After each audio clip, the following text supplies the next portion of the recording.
신명기 28장 15절에서 25절의 말씀입니다. 신명기 28장 15절에서 25절의 말씀을 저와 여러분이 함께 교독하겠습니다.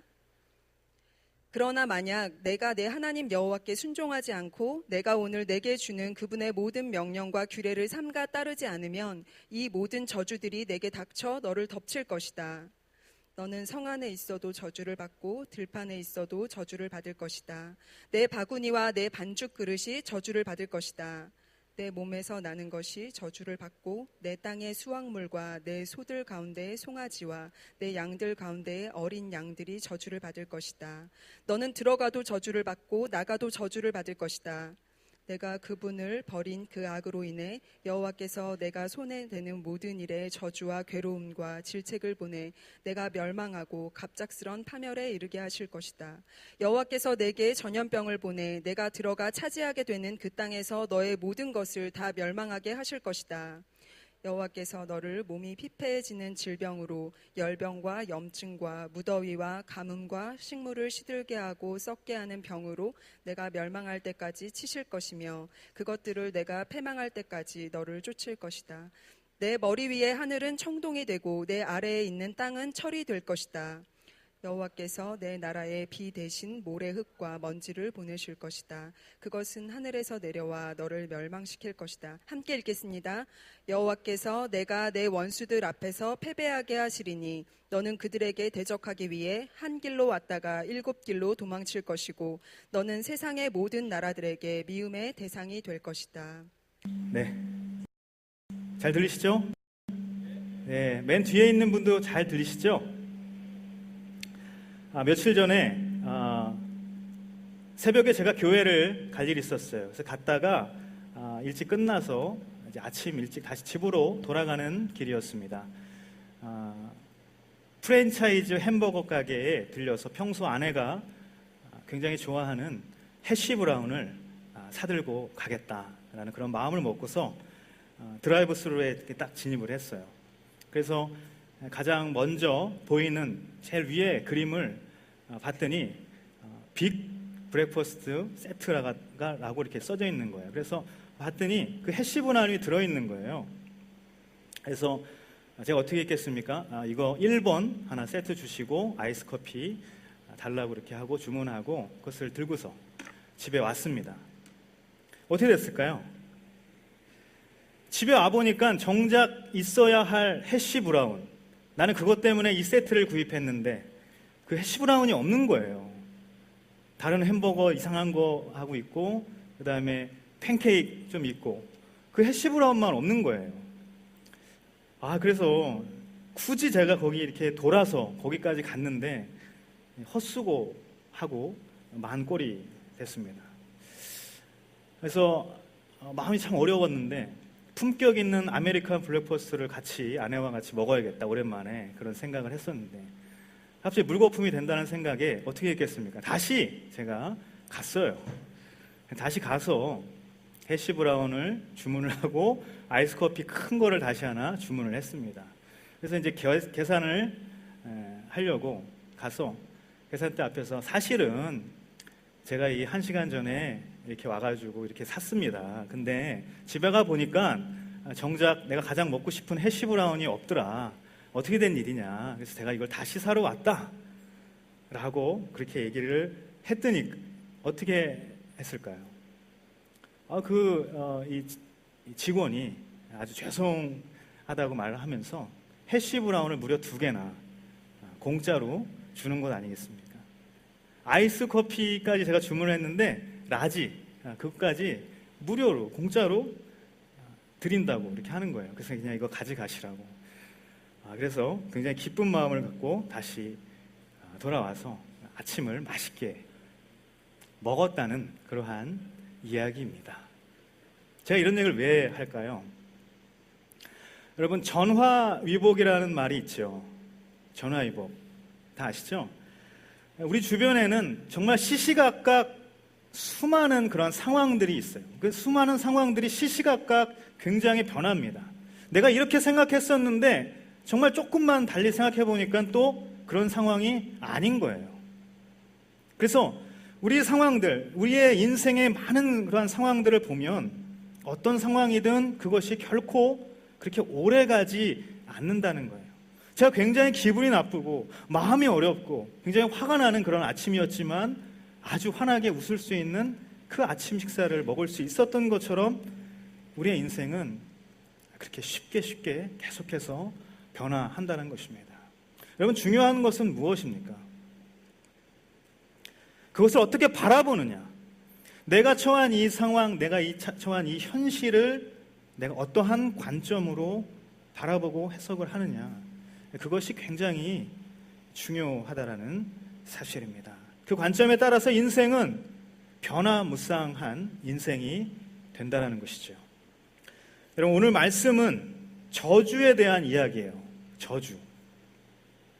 우리는 누구나 저주에 대한 선입관을 가지고 있죠. 그리고 그 선입관 때문에 우리의 관점은 쉽게 변하지 않습니다. 그 선입관이라는 건 그렇게 굉장히 무서운 것이죠. 저조차도 오늘 본문에 대해서 거부감이 있었어요. 설교하기가 참 부담스러운 거예요. 도대체 뭔 얘기를 해야 하는가? 이 말씀을 가지고, 이 무시무시한 이야기를 가지고 나는 어떠한 이야기를 해야 하는가 고민이 되었던 것이죠. 하지만 하나님께서 이 말씀을 주시는 분명한 이유가 있을 것이다. 그것에 한번 집중해보자 라고 생각을 했어요. 여러분, 주님은 벌 주시기를 원하시는 분이 결코 아니죠. 믿으십니까? 조금 이렇게 많이 좀 울리는 것 같은데 조절을 좀 해주시겠어요? 그리고 제 모니터가 너무 안 들려요. 죄송합니다. 주님은 벌 주시기를 원하시는 분이 결코 아니죠. 다만 우리를 구원하시기를 원하시는 분이에요. 그리고 우리가 구원받은 인생으로 살아가는 그러한 존재가 되기를 바라시는 분이다. 믿으십니까? 그래서 복이 따라오는 인생이 되기를 원하신다. 이것이 바로 주님의 마음일 줄 믿는 것입니다. 여러분, 이것이 우리가 지난주 나누었던 내용이에요. 우리가 복에 대해서 이야기하면서 우리가 복을 쫓는 인생이 아니라 복이 따라오는 존재가 되자, 그렇게 이야기를 나눴던 거예요. 그런데 어떻게 보면 오늘 본문은 우리가 읽었던 대로 지난주와 정반대되는 내용을 굉장히 동일한 표현을 써서 기록하고 있다는 사실을 우리는 알 수가 있어요. 그렇다면 정말 복의 반대가 저주고 저주의 반대가 복이라는 이러한 단순한 사실만을 오늘 본문을 통해서 우리에게 이야기하고 있는 것인가? 결코 그렇지 않죠. 여러분, 복이 저와 여러분의 인생에 있어서 궁극적인 목적이 아닌 것처럼 이 오늘 말씀에 나왔던 이 저주도 저와 여러분의 인생에서 어떠한 결말, 어떠한 끝이 아니라는 그 사실을 우리가 주목해 봐야 한다는 거예요. 즉, 복과 저주를 바라보는 우리의 관점이 있어요. 그 관점을 조금 달리 해보자라는 거죠. 오늘 이 관점을 가지고 한 가지 이야기만 오늘 이 말씀을 통해서 나눠보기를 원합니다. 그런 관점에서 이 저주에 대한 이야기를 한번 시작해 보도록 하겠습니다. 첫 번째, 우리에게 이 저주에 대한 관점의 키워드는 무엇인가? 다 같이 한번 따라합시다. 저주는 과연 끝을 의미하는가?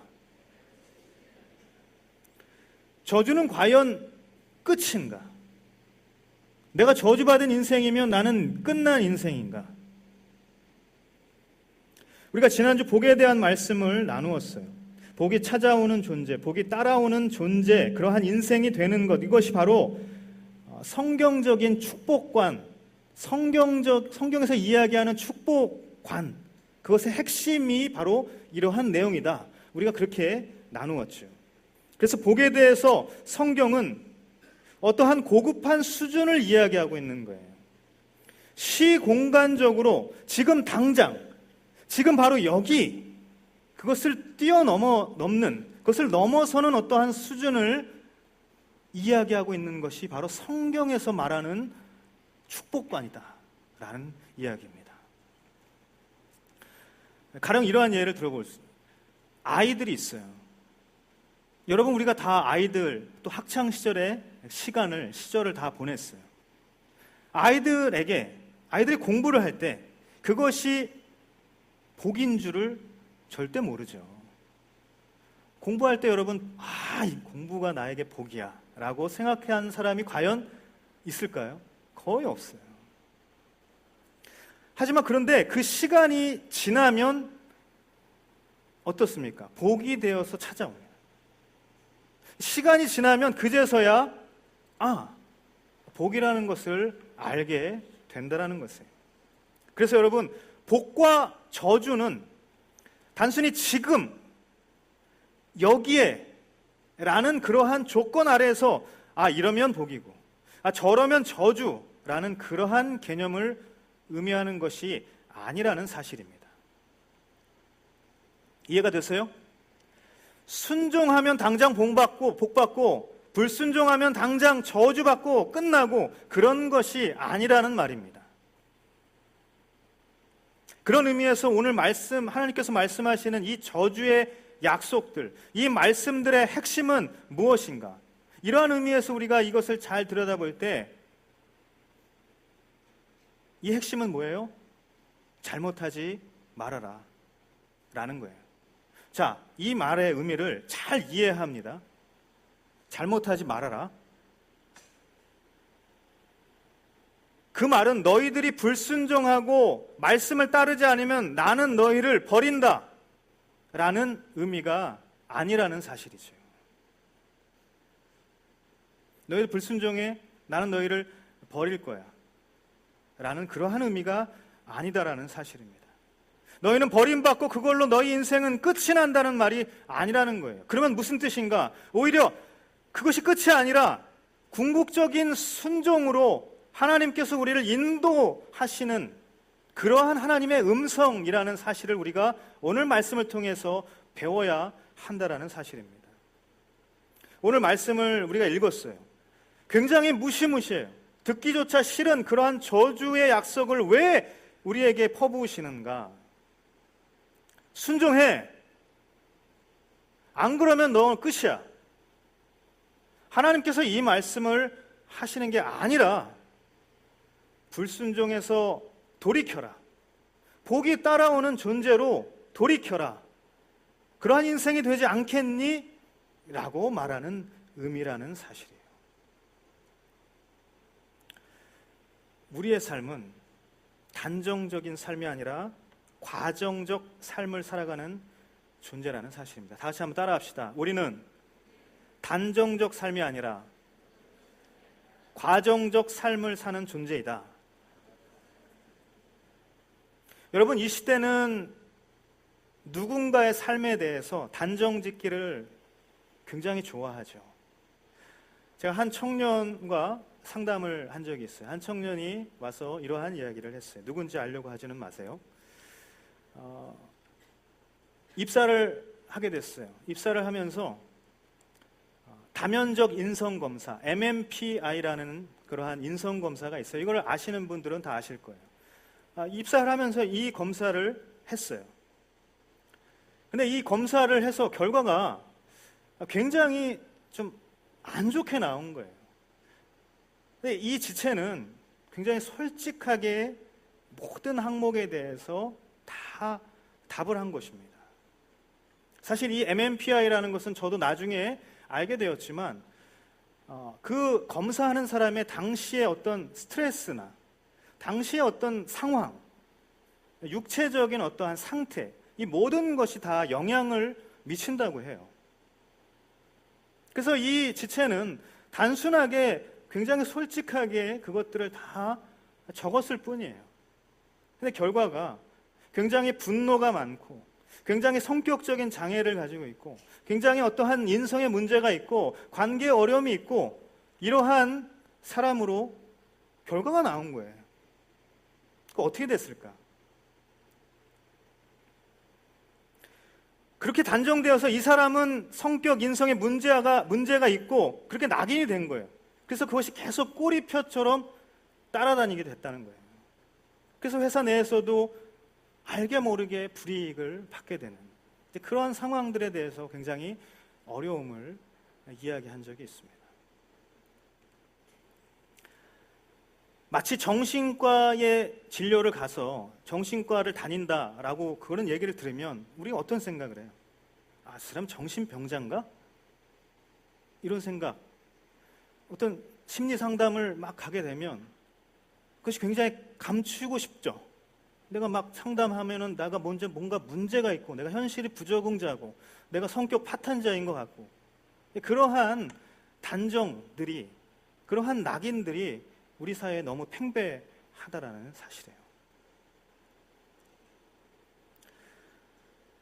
하지만 주님께서는 그 누구의 삶도 단정짓지 않으셨다라는 사실이에요.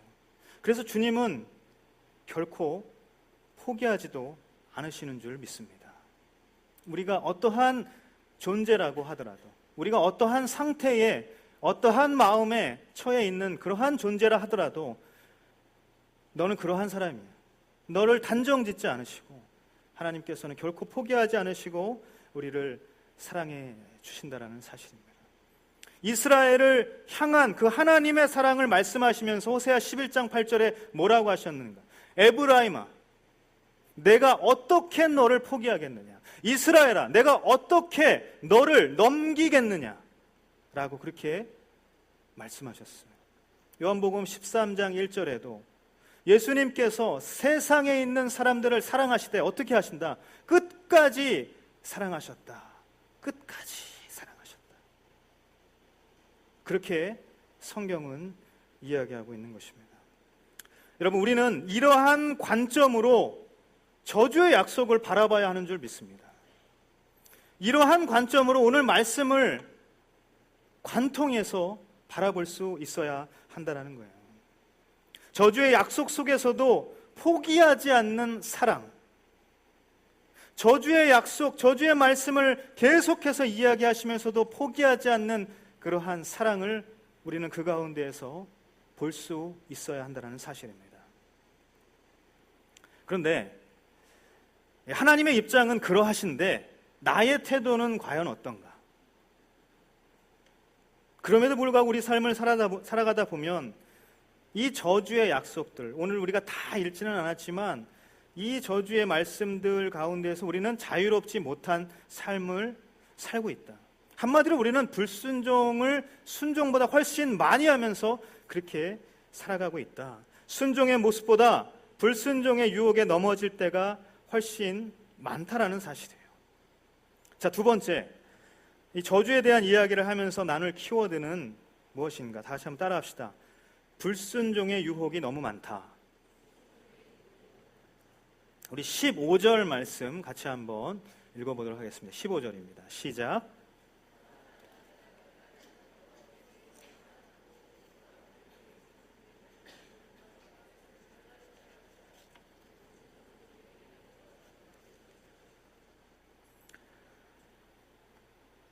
이 모든 저주들, 이제 앞으로 계속해서 68절까지 이어지는 이 모든 저주들이 찾아올 것이다 라고 그렇게 이야기를 하고 있는 거예요. 무려 59절이 넘는 분량으로 저주의 약속을 말씀하시고 있습니다. 반면 우리가 지난주에 봤던 것처럼 이 복의 약속은 굉장히 짧죠. 14구절만 말씀하고 있어요. 이것은 무엇을 의미하는가? 우리가 복이 찾아오는 인생이 될 가능성보다 저주가 따라오는 그러한 인생이 될 가능성이 많다는 것을 말해주고 있다는 거예요. 다시 말해서 순종보다 불순종할 확률이 훨씬 많다. 인정하십니까? 네, 고개를 끄덕이시는 분들이 있습니다. 그게 우리예요. 그게 저와 여러분이에요.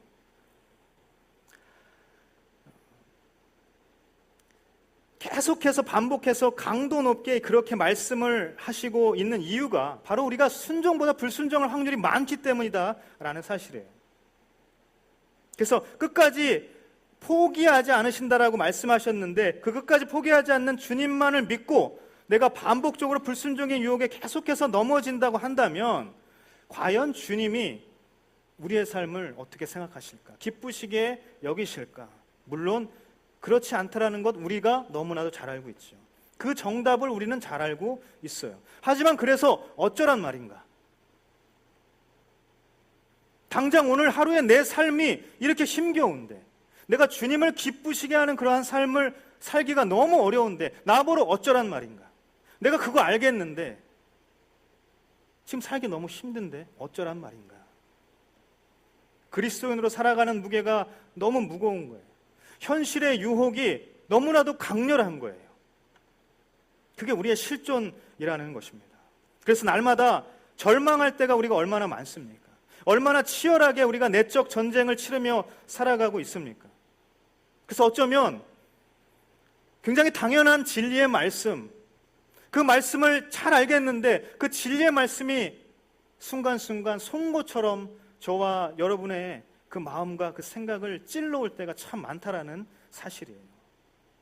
머리로는 알지만 가슴으로 살아내기 버거울 때가 많다라는 말입니다. 그래서 힘겨워하면서 하루하루의 우리의 삶을 살아가고 있다는 거예요. 청년 크리스찬의 삶. 그래서 우리의 삶은 위로의 돌파구를 찾기에 급급할 때가 많다라는 사실이에요. 여러분, 절벽 세대라는 말 들어보셨어요? 절벽 세대. 청춘들이 갖는 그러한 문제들이죠. 당장 입학이라는 절벽이 있어요. 그 다음에 취업이라는 절벽이 있습니다. 그리고 결혼, 출산, 내 집 마련, 많은 절벽들이 우리의 인생 앞에 놓여 있다는 거예요. 도저히 건널 수 없는 그러한 절벽 사이에 내몰린 기분으로 우리는 하루하루 그렇게 살아가고 있다. 그것이 바로 절벽 세대이다라고 그렇게 이야기하고 있는 것입니다. 입학을 하면 취업 걱정 그 순간부터 하는 거예요. 취업하잖아요? 어떻게 정말 운 좋게? 취업하면 그 다음부터 어떻게 결혼을 할까? 어떻게 돈을 모아서 결혼을 굉장히 하나님의 은혜로 해요. 그리고 나서는 또 뭐예요? 아기를 과연 어떻게 이 세상 가운데 내가 기를 수 있을까?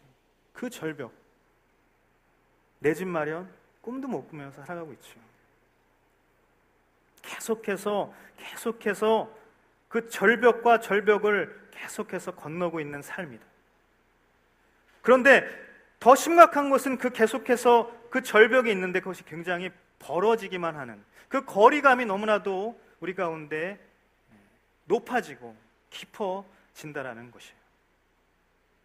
그러면 그럴수록 우리는 어떻습니까? 기성세대와의 괴리감도 굉장히 멀어질 뿐이죠. 기성세대에게는 어때요? 절벽이 있어요. 그러면 기성세대는 절벽은 오르면 반드시 정복할 수 있다. 기성세대는 이 절벽은 뛰면 반드시 넘어갈 수 있다 라고 그렇게 이야기를 해요. 그래서 말을 하죠. 노력하면 되는데 왜 안 된다고만 그렇게 하냐 라고 그렇게 이야기할 경우가 얼마나 많습니까?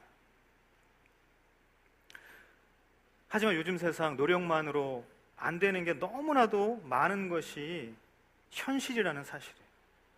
우리가 흙수저, 금수저 뭐 이러한 이야기들을 하죠.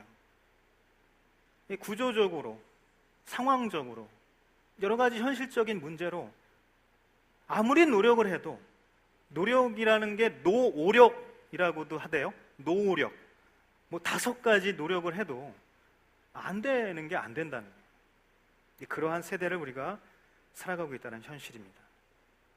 그것도 모르고 기성세대는 뭐라고 이야기합니까? 세상은 뭐라고 이야기합니까? 매일같이 우리는 위로의 돌파구가 필요한데 그들이 내뱉는 말은 상처의 돌직구가 되어서 우리 가운데 박히는 것이죠. 그러면 우리는 점점 이런 생각을 들곤 합니다. 왜냐하면 우리는 아담 이후로 태생적으로 원망의 대상을 찾는 존재이기 때문에. 여러분, 아담, 그 첫 사람 아담도 결국 어떠한 일이 벌어졌을 때 가장 먼저 이것을 블레임할 대상을 찾았죠. 마찬가지예요. 우리는 그러한 태생적으로 원망의 대상을 찾는 존재이기 때문에 이러한 상황들이 계속 반복되다 보면 이 모든 상황을 두고 결국 어떻게 갑니까? 하나님께 우리의 방향을 돌립니다. 그리고 뭐라고 이야기하는가? 하나님, 내가 이렇게 하는데 내 인생 왜 이렇죠? 나는 도대체 무엇입니까? 당신이 약속하시는 그 축복은 나한테 과연 언제 옵니까? 나는 오늘 하루 당장 살아가기 너무 힘든데 어쩌란 말입니까? 그렇게 이야기를 하죠. 그러면서 이렇게 생각을 합니다. 하나님께 순종하는 삶을 선택을 하면 나만 손해보고 계속 나락으로만 빠지는 것 같고, 세상과 적당히 타협해야 내 삶의 상황이 개선될 것 같은 그러한 생각이 들 때가 많아지고, 회식 자리에서 그리스도인으로서의 그러한 모습을 지키기 굉장히 힘들 때가 많죠. 당장 누군가를 이겨야만, 누군가의 삶을 흠집내야만 그 경쟁에서 내가 이길 수 있는 그런 상황이 되잖아요. 세상과 적당히 타협하고 적당히 거짓말하고 속이면서 그렇게 살아야 세상 살기가 쉬워진다. 나도 좀 살아갈 수 있겠다. 그러한 갈등, 그러한 생각이 우리 가운데에 생겨나게 된다는 거예요. 여러분, 절벽을 어떻게든 올라보고자 하는 마음이라 할지라도 솔직히 불순종의 모습을 우리가 선택하기를 원하고 현실의 유혹에 우리의 마음이 끌릴 때가 너무나도 많다라는 사실을 우리는 스스로 잘 알고 있다는 거예요. 바로 그것이 우리의 삶의 무엇이다? 악순환의 반복이다 라는 거죠. 창세기 28장에 보면 어떠한 내용이 있어요. 이제 야곱이 광야를 가면서 광야에서 꿈을 꾸는 장면이 나옵니다. 제가 한번 그 말씀을, 자막은 나오지만 제가 한번 읽어드리도록 하겠습니다. 야곱은 부엘세바를 떠나 하란을 향해 가다가 한 장소에 이르러 해가 지자 거기에서 밤을 지내게 됐습니다. 야곱은 거기에 있던 돌을 가져다가 머리에 베고 누워 잤습니다. 그가 꿈에 보니 사닥다리 하나가 땅에 서 있는데 그 꼭대기가 하늘까지 닿아 있었습니다. 그리고 하나님의 천사가 그 위에서 오르락내리락 하고 있었습니다. 그리고 여호와께서 그 위에 서서 말씀하셨습니다. 나는 여호와 곧 내 조상 아브라함의 하나님, 이삭의 하나님이다. 내가 누운 땅을 내가 너와 내 자손들에게 주겠다. 내 자손이 땅의 티끌과 같이 돼서 동서남북으로 퍼지게 될 것이다. 너와 내 자손을 통해 이 땅의 모든 족속들이 복을 받게 될 것이다. 내가 너와 함께 있을 것이며 내가 어디로 가든지 너를 지켜주겠다. 그리고 너를 이 땅으로 다시 데려오겠다. 내가 내게 약속한 것을 다 이룰 때까지 너를 떠나지 않겠다. 야곱이 잠에서 깨어나 말했습니다. 참으로 이곳은 여호와께서 계신 곳인데 내가 몰랐구나. 그리고 그는 두려워하며 말했습니다. 이 얼마나 두려운 곳인가. 이곳이 바로 하나님의 집이며 이곳이 하늘의 문이구나. 다음날 아침 일찍 야곱은 머리에 베었던 돌을 가져다가 기둥을 세우고 그 위에 기름을 부었습니다. 그리고 그곳을 베델이라고 불렀습니다. 원래 이 성은 루스라는 곳이었습니다. 여러분, 이삭의 아들 이 야곱의 이야기를 여러분이 잘 알고 있어요. 야곱은 태어날 때부터 쌍둥이였죠. 그가 야곱의 이름처럼 발 뒤꿈치를 붙잡고 출산하게 됐어요. 자라면서 에서는 어떻게 됐습니까? 굉장히 익숙한 사냥꾼이 되었다고 기록하고 있죠. 그는 들에 나가서 사냥을 하는 사람으로 성장했어요. 반면에 야곱은 어떤 사람이 됐습니까? 조용히 집에서 장막에서 거하며 조용한 사람이 됐다라는 라고 그렇게 기록을 하고 있어요. 근데 이삭, 아버지가 에서가 사냥해오는 그 고기를 요리해가지고 먹을 때 굉장히 기분이 좋은 거예요. 그래서 성경은 어떻게 기록하고 있어요? 이삭이 에서를 사랑했다고 했어요. 이삭이 에서를 사랑했다. 야곱의 입장에서 한번 생각해 봅시다. 야곱은 어땠을까요? 자라면서 형에 대한 열등감을 굉장히 가지고 살았을 거예요. 사랑받지 못하는 그런 아픔이 그에게도 있었을 것입니다. 그래서 어떻게든 절벽을 오르고자 하는 그 마음이 있었을 거예요. 그래서 어떻게 했습니까? 2번이나 거짓말을 하죠. 창세기 25장 보면 그 팥죽을 팔면서 장자권을 사게 됩니다. 그리고 또 한 번의 거짓말은 뭐였어요? 축복을 받게 되는 그 장면을 우리는 기억하고 있습니다. 2번이나 에서에게 거짓말을 하고, 물론 다른 사람에게도 거짓말을 한 것이지만, 그러면서 그는 어떻게든 자신이 갖지 못했던, 자신이 오르지 못했던 그 절벽을 오르고자 하는 마음이 있었을 것이다. 이 상황들이 다 알려지고 나서 에서가 이 야곱을 죽이겠다고 하자 이제 그가 떠나게 되죠. 피신을 하게 되는 거예요. 부모를 떠나게 되고 혈혈단신으로 그 광야길을 가게 되는 거예요. 하란으로 가는 그 광야길, 현실적으로 절벽을 오르려고 자기의 노력을 다 기울여 봤지만 결국 그에게 남은 것은 뭐예요? 거짓말한 인생, 그리고 찾아오는 두려움, 그것만 남는 상황이었다라는 거죠. 쓸쓸하고 고독하고 외로운 그 광야길을 지금 걸어가야 되는 거예요. 자신이 죄 많고 허물 많은 존재임에도 불구하고 바로 그날 밤 하나님께서는 그 인생 가운데 찾아가서 뭐라고 말씀하셨는가? 포기하지 않고 그 광야길을 내가 너와 함께 걸어주겠다. 하나님 그 사닥다리를 내리시면서 그의 꿈 가운데 나타나셔서 많은 축복의 약속들을 그 야곱에게 해주신 거예요. 그리고 결코 너를 포기하지 않겠다. 결코 너를 다시 이 자리 가운데 세울 것이고 내가 너를 축복할 것이다 말씀하시고 있다라는 사실이에요. 하나님께서 사닥다리가 되어서 길이 되시고 다리가 되어서 함께 걸어가 주시는, 동행해 주시는 그 경험을 야곱은 그 광야길에서 경험할 수 있었다라는 사실입니다. 늘 함께 하셨던 그 하나님을 그제서야 알게 됐던 거예요. 그래서 그 광야를 뭐라고 고백합니까? 아, 이곳이 바로 하나님의 집이구나, 바로 이곳이 하늘의 문이구나 라는 그 고백을 쏟아내게 되었던 것입니다.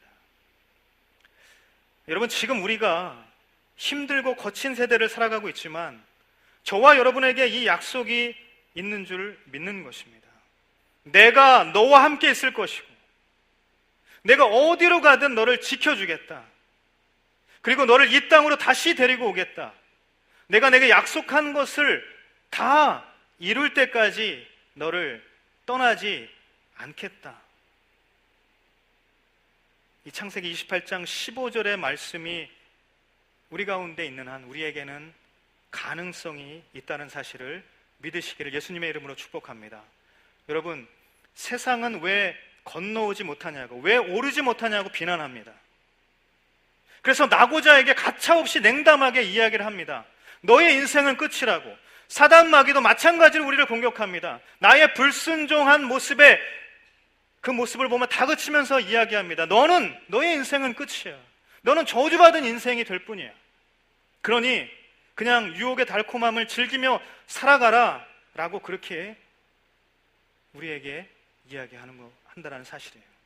하지만 여러분, 하나님은 그 절벽에서 사닥다리가 되어주시는 분인 줄 믿으시기를 예수님의 이름으로 축원합니다. 세상은 오르지 못하면 절벽으로 내던져질 수밖에 없다고 말을 하지만 하나님은 그 절벽을 오를 수 있도록 사닥다리가 되어주시는 분이라는 사실을 기억하시기를 바라요. 그러므로 여러분, 오늘 이 저주의 말씀을 우리가 볼 때에 이것은 더 이상 냉담한 저주의 절망의 스토리가 아니라는 거예요. 오늘 이 저주의 약속은 참담한 체념의 전주곡이 아니라는 것입니다. 오히려 이 저주의 약속의 말씀을 통해서 하나님의 그 애달픈 사랑의 스토리를 우리는 건져낼 수 있다는 사실입니다. 이제 말씀을 마무리를 하면서 세 번째 키워드로 한번 넘어가 보겠습니다. 다시 따라합시다. 가짜 쾌락을 택할 것인가? 진짜 인생을 택할 것인가? 그래서 저와 여러분에게 다리가 되어주시는 그 주님, 그 주님을 통해서 우리가 깨달아야 하는 중요한 영적인 진리가 있어요. 그것은 무엇인가? 오늘 이 말씀을 통해서 다시 한번 우리를 하나님의 사람, 하나님의 형상을 닮은 그러한 존재, 예수 그리스도를 닮아가는 그러한 존재, 그러한 제자로 부르신다라는 사실이에요. 가짜가 아닌 진짜 인생으로 우리를 세우기를 원하신다라는 사실입니다. 여러분, 소설 종이 달이라는 소설을 읽어보셨는지 모르겠습니다. 가쿠다 미쓰요라는 그 일본의 굉장히 유명한 문학가가 있어요. 그런 작가가 있다고 하는데 저도 사실 그 작가의 책을 다 읽어보진 않았어요. 근데 말씀을 준비하면서 우연한 기회에 접하게 되었어요. 그래서 어느 정도 분량을 좀 보면서 이 종이 달이라는 소설의 내용은 평범한 주부이자 아주 평범한 은행원 한 여인이 있었어요. 그 한 여인이 1억 엔이라는 돈을 빼돌려서 쾌락에 빠지는 그러한 내용을 담고 있습니다. 그 종이달에 어떠한 말이 있냐면, 쾌락은 마치 지우면 없어지는 종이달과 같다. 쾌락은 마치 지우면 없어지는 종이달과 같다. 여러분, 종이달이란 무슨 의미가 있는가? 사진이 나온 지 얼마 되지 않은 시절에 사진관에 가면 이렇게 배경으로 초승달 모양의 그 종이로 만든 그러한 달을 배경으로 세운 거예요. 그리고 거기에 이렇게 사랑하는 가족들, 사랑하는 사람들과 그 배경을 삼아서 사진을 찍었다고 합니다. 근데 사진을 찍고 나면 굉장히 한박 웃음을 짓고 이 좋은 사랑하는 사람들과의 아주 행복한 모습이 담겨 있지만, 그 배경을 보면 저게 진짜 달이 아니라는 것은 너무나도 잘 보이는 거예요. 그게 너무나도 잘 이렇게 눈에 딱 들어오는 거죠. 이거는 딱 봐도 가짜구나. 그래서 종이달이라는 것이 의미하는 것은 무엇이냐면, 이 가짜 쾌락, 가짜 행복을 의미하게 되었다라는 사실입니다. 여러분, 어쩌면 가짜 달을 배경으로 행복을 가장했던 그 모습 속에서 저와 여러분의 삶의 모습을 한번 들여다볼 수 있지 않은가? 우리가 종이달 배경 속에서 아무리 행복을 이야기해도 그것은 허무할 뿐이라는 사실이죠. 우리가 가진 배경이 아무리 어떻다 하더라도 그 가운데 우리는 행복한 양 웃음을 짓고 그렇게 하루하루 살아갈 수 있다 할지라도 그것이 참된 인생의 행복이냐 라는 이야기라는 사실입니다. 평범한 주부의 삶에 돈으로 살 수 있는 그러한 종이달, 마치 종이달과 같은 그러한 가짜 쾌락이 찾아온다 해도 그녀의 삶은 결코 행복한 인생이 되지 못했다는 사실이에요. 여러분, 불순종의 유혹 속에서 어쩌면 우리가 쫓으려 하는 것, 그것은 바로 이 종이달이 되지는 않았는가? 우리는 이 종이달을 쫓으려고 그렇게 아둥바둥하면서 살아가고 있지는 않았는가? 불순종을 통해서 마귀가 우리에게 주는 것은 뭐예요? 그것은 가짜 쾌락이고 가짜 행복이고 가짜 인생이라는 사실을 우리는 깨달아야 한다는 사실입니다. 여러분, 주님께서는 우리가 진짜 인생을 되기를 원하십니다. 그래서 오늘도 우리에게 말씀하십니다. 내가 너를 결코 포기하지 않는다. 불순종한 모습 속에서 우리가 헛된 것을 쫓아서, 마치 종이다를 쫓아서, 가짜 쾌락을 쫓아서, 가짜 행복을 쫓아서 그렇게 살아가는 하루하루의 인생이 혹시 우리의 삶은 아닌지, 우리가 그것을 다시 한번 깊이 생각할 때에 오늘 하나님께서 우리에게 말씀하시는 이 음성에 우리는 귀 기울여야 하는 줄 믿습니다. 내가 너를 결코 포기하지 않는다. 그러니 가짜 쾌락이 아닌 진짜 인생이 되기를 원한다. 내가 너를 포기하지 않는 사랑으로 너를 부른다.